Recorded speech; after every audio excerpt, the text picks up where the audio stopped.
À votre avis, quel pigment serait adapté à mon phototype de peau? Le mien. Vous feriez quoi?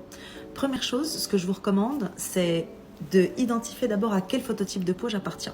Donc là, il faut regarder mon phototype de peau en général. Donc le phototype de peau, on se réfère surtout au tableau de Fitzpatrick qui va identifier les différents phototypes de peau qui existent sur Terre. Du phototype de peau le plus clair au phototype de peau le plus foncé. Ensuite, le point numéro 2, c'est la couleur naturelle racine de mon cheveu. La couleur, point numéro 3, la couleur de mes sourcils naturels.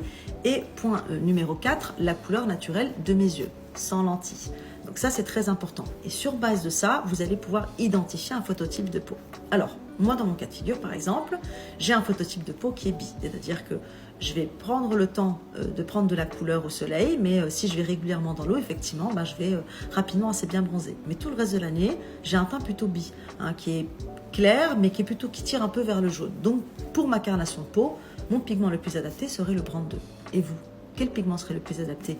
Laissez-moi en commentaire et je me ferai un plaisir de vous répondre et voir quel pigment serait adapté pour votre carnation de peau.